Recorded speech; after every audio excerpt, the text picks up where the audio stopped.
We're safe now. What the fuck was that?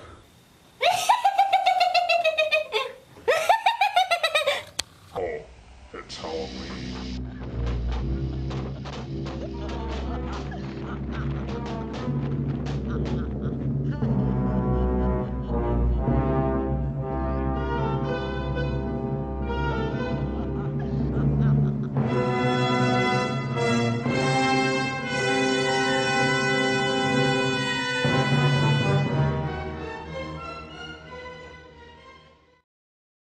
This is Crab Cheese in the Weeds. Some crab cheese. And I'm the Weeds. And we're here to start, oh, it's Halloween, with our very first Halloween review, which is also our very first review ever, right? Pretty excited.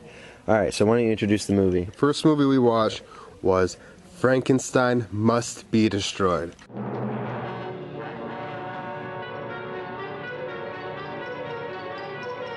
And you gotta really love those kind of titles. They're so cheesy, but they're so awesome. Yes, it was meant to be cheesy. Alright, it's a Hammer film. It stars Peter Cushing as Frankenstein. Dr. Frankenstein. Yes.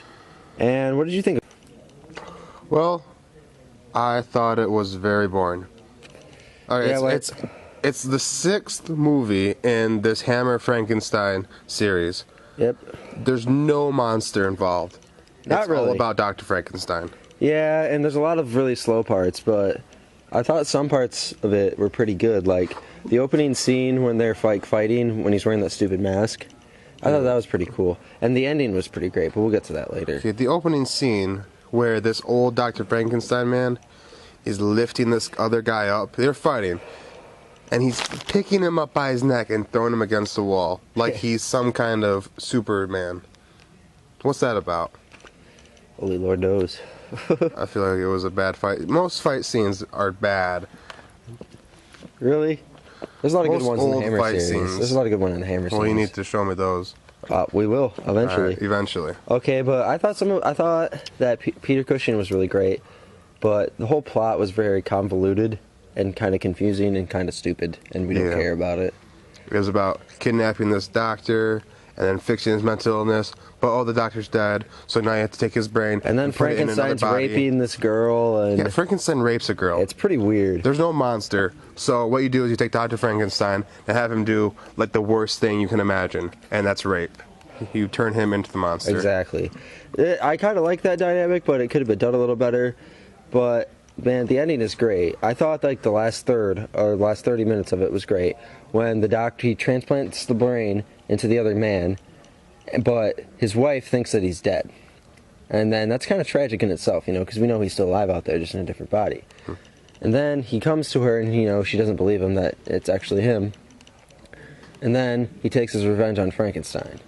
And what he does is, you want to chime in? Yeah. This whole thing is Frankenstein is after a formula this guy created. They never really explain what formula in the movie. Maybe it's from a different movie in the series.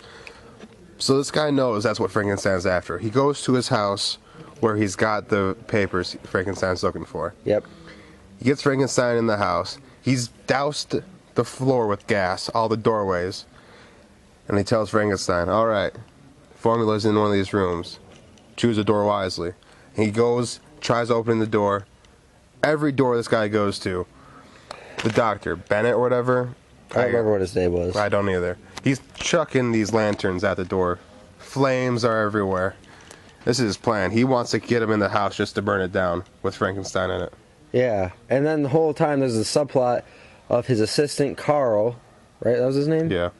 And Karl's girlfriend, which is the girl that he raped, stabbed the monster that he created or whatever, and so he stabbed her to death. So this Karl guy's after him too. Yeah. And Frankenstein actually ends up escaping the house, but Karl's there to trip him up, and then the monster's, the quote-unquote monster, I suppose that would be the monster, just kicks Karl off of him, picks Frankenstein up and carries him into the burning house where he kills him. That's pretty cool. That was pretty cool. The guy picks up Frankenstein and just slowly walks into the house. The whole time Frankenstein's on the guy's back. No! No! Yelling. Fire's already burning him. You can tell how hot it is. So, at the end of the day, would you recommend this film to people? I won't. I think that people, if you want to watch a Hammer Frankenstein movie, it's not this one. I haven't seen them, but I'm sure we'll watch them sometime or another. We started with number 6 in the series. Yeah, we should definitely start with number 1, Christopher Lee as a monster. But yeah, I wouldn't recommend this. I'd say go with another Frankenstein film. Yeah. Any other Frankenstein film besides this one. Maybe the one it has some starring Robert decent De Niro, scenes, man. but I'd say it's not really worth it. 2 are coming out soon. Aaron Eckhart and James McAvoy. You might check those out too. Maybe. All right. That's creepy. How you doing, man? I'm pissing. All right, you go piss. All right, well, this is Crab Cheese. I'm Crab Cheese. And I'm the Weeds.